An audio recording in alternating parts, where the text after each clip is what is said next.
Salam dəyərli izləyicilər. Bugün sizlər üçün yeni bir mövzunun izahını verəcəm. Mövzumuz 1-ci Dünya Müharibəsi dövründə Azərbaycandır.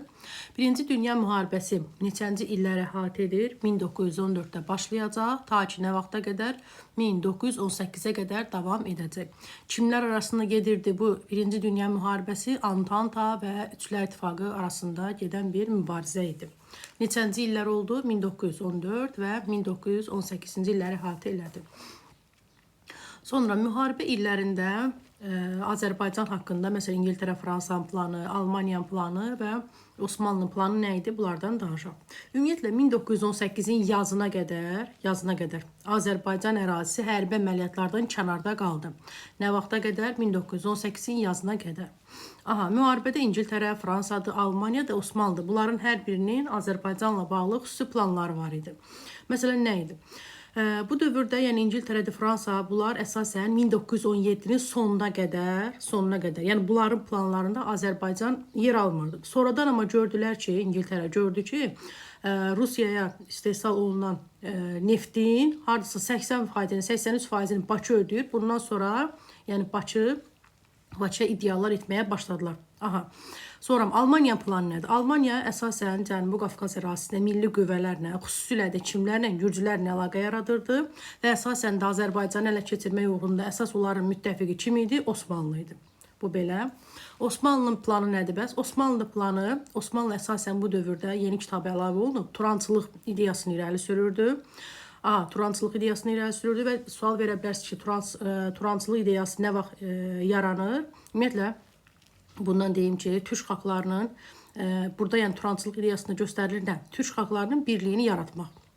Və harada yaranmışdı? 20-ci əsrin əvvəllərində Azərbaycan və Tatar ziyalıları tərəfindən yaranmışdı. Bu belə. Sonra davam edək nədən? Çar 2-ci Nikolayın fərmanı. Yəni Tatar süvari alayının yaradılması o hissələrdən danışaq. Çar 2-ci Nikolay 1914-cü ildə Avqust ayında fərman verir və burada nə göstərilir? Vəhşi diviziya yaradıldı. Yəni Qafqaz Yerli Süvari Diviziyası, yəni vəhşi diviziya yaradıldı. Nə vaxt oldu? 1914-ün avqustunda oldu. Çar 2-ci Nikolay. Sonra bunlardan nə deyə bilərik? Ətraflı danışaq. Bu, yəni Tatar süvari alayının yaradılmasında əsas kimin rolu var idi? Yelizavet quberniyasından olan Fərrux bəy Vəzirovun böyük rolu var idi. Sonra nə deyə bilərik? Ora daxil olan əsgərlər arasında, yəni adlı öhdəlik imzalanmışdı və fərarilik halları olmamışdı. Sonra başqa nə deyək, adlı öhdəlik dedim.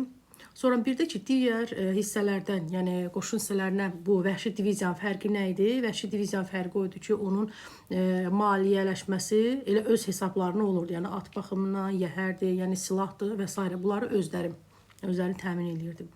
Sonra 1916-cı ildə Brislov hücumu oldu. Həmin bu Brislov hücumunda da bu vəhşi diviziya iştirak elədi və düşmənin müdafiə xəttini yardı. Neçənci ildə oldu Brislov hücumu? 1916-cı ilin hansı ayında? May ayında oldu. Dedik ki, bu alayın yaradılmağında kimin rolu var idi? Şəkildə də təsviri var. Fərrux bəy Vəzirovdur. Yəni o da Yelizavetpol quberniyasının tanınmış bəylərindən biri idi. Antlı öhdəlik imzalanmışdı. Yəni bunlar əsgərlər arasında və yəni heç bir fərarilik halda olmamışdı. Brislov hücumu nə vaxt oldu? 1916-nın hansı ayında? May ayında oldu və düşmənin müdafiə xətti yarıldı. Sonra vəhşi diviziya nə vaxta qədər mövcud oldu? 1918-in yanvarına qədər. Yanvarında isə artıq fəaliyyəti dayandırıldı. Sonra başqa nə deyə bilərik? Aslanxan Xoyski 1915-ci ildə Difai Partiyasının nümayəndəsi idi. O, hara gedir? Osmanlı dövlətinə gedir və müstəqil Azərbaycan Respublikasının qurulması layihəsini kimə təqdim eləyir? Ənvər Paşaya təqdim eləyəcək. Və burada da hansı ərazilər daxil olmalıydı bu müstəqil Azərbaycan Respublikasının ərazisinə? Yəni Bakıdır, İrəvandır, Yelizavetpoldur və Terek və Dağıstan bu əraziləri əhatə eləməlidir. Hansılar oldu? Terekdir, Dağıstandır, İrəvan quberniyasıdır, Bakıdır, Yelizavetpoldur. Bunlar daxil idi. Bu, yəni planda bu ərazilər daxil olmuşdu. Sonra Çanaqqala döyüşündən danışaq. Çanaqqala döyüşünə vaxtı 1914, 1915-ci illəri əhatə elədi. 14-ün dekabrı, 15-in yanvarında oldu. Burada Ruslar qalib gəldi. Yox, burada yazmamışam onu. Hə, Ruslar orada qalib gəldi, ev yoxdur, şifahi deyin. Ruslar burada qalib gəldi, Osmanlı məğlub oldu. Osmanlı məğlub olmanın səbəbi nə idi? Məğlub olmanın səbəbi hava şəraiti, yəni güclü şaxtaların olması, bir də texniki cəhətlərin, hərbi cəhətlərin Rusiyanın daha üstün olması idi.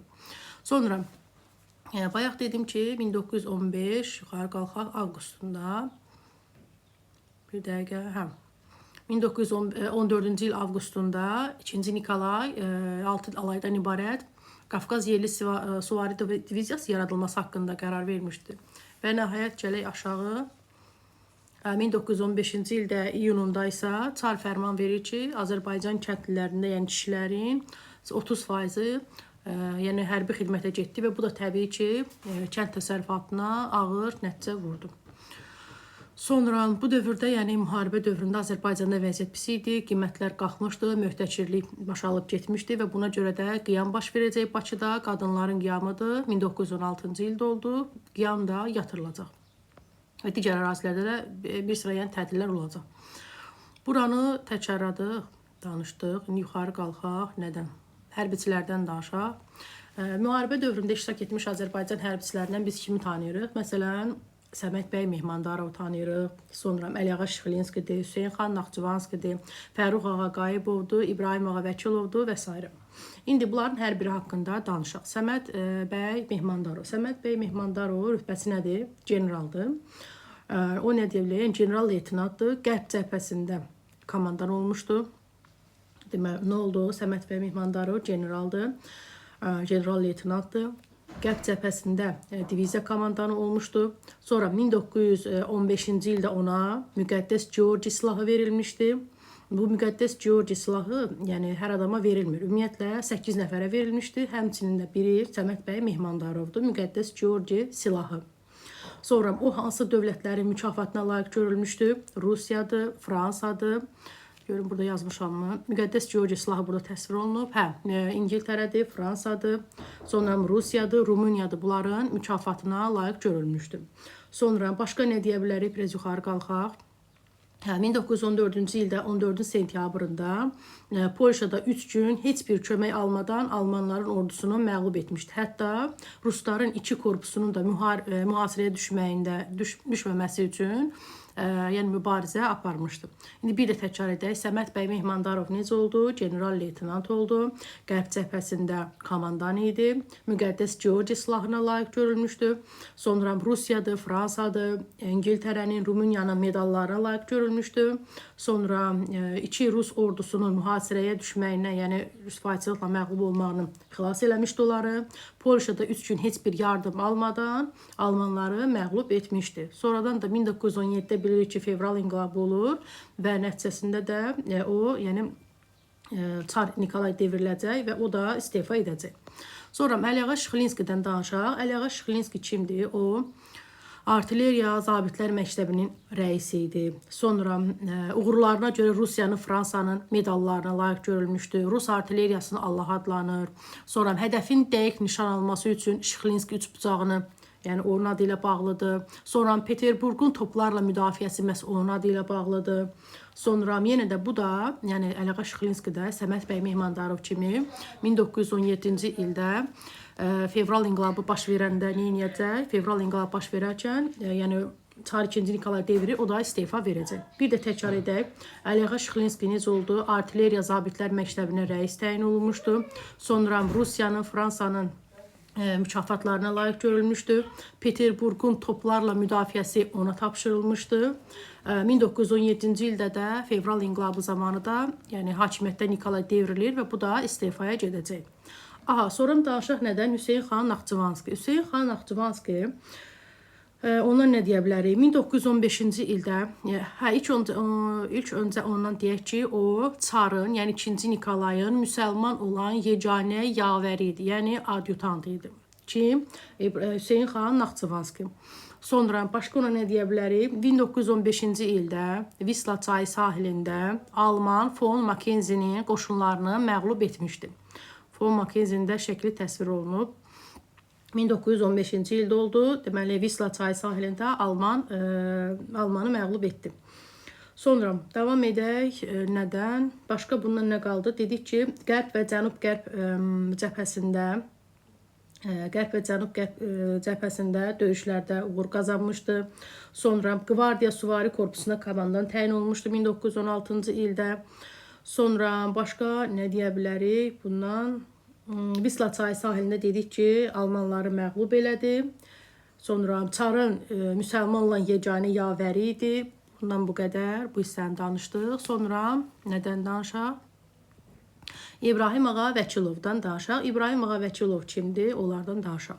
O, general mayordur rütbəsi, ilk Azərbaycanlı hərbi topoqrafdır. Döyüş xəritələrinin, bir sıra döyüş xəritələrinin də hazırlanması bəs onun adı ilə bağlıdır. Sonra Fərrux Ağa Qayıbov. Onunla danışaq, amma Fərrux Ağa Qayıbovdan danışmamışdan əvvəl bir dənə təkrarlayaq. Nəyi? Rus artilleriyasının Allah kim oldu? Əliağa Şıxlinskidir. Peterburqun toplarla müdafiə olması kimə tapşırılmışdı? Əliağa Şıxlinskiyə. Müqəddəs Georgi silahı kimdə oldu? Səməd bəy Mehmandarovda. Visla çayı sahilində qalib gələn kim oldu? Hüseyin xan Naxçıvanskidir.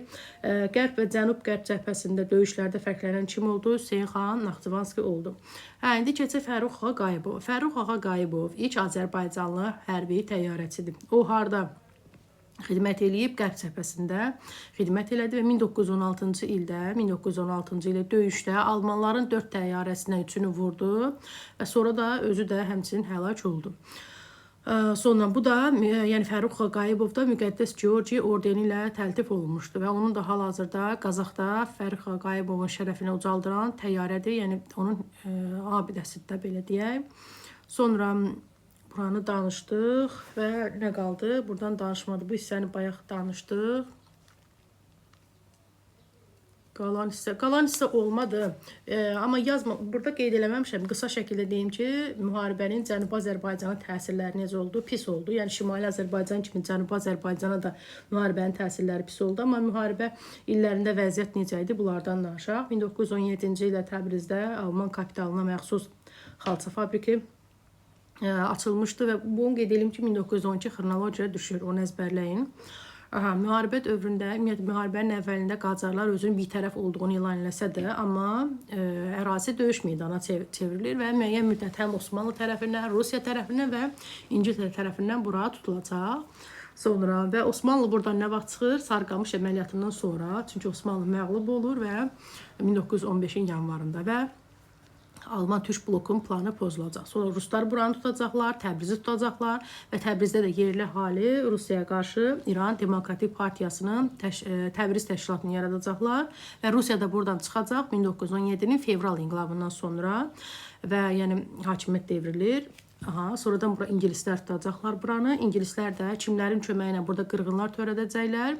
Ermənilərin köməyi ilə qırğınlar törədəcəklər. Buna da şərait yaradan amillər nə idi? İngilislərin, rusların ermənilərə silah yardım etməsi, bir də Qacar hökumətinin yəni zəif olması, gücsüz olmasıdır. Və bundan da istifadə edən ermənilər nə edəcək? Soyqırım törədəcək Urmiyada, yəni Urmi bəlası adlanır 1918-in mart ayında. Bu qədər izahımız, dinlədiyinizə görə təşəkkür edirəm. Kanala abunə olmağı və like etməyi də unutmayın ki, videoların ardı gəlsin. Sağ olun, hələlik.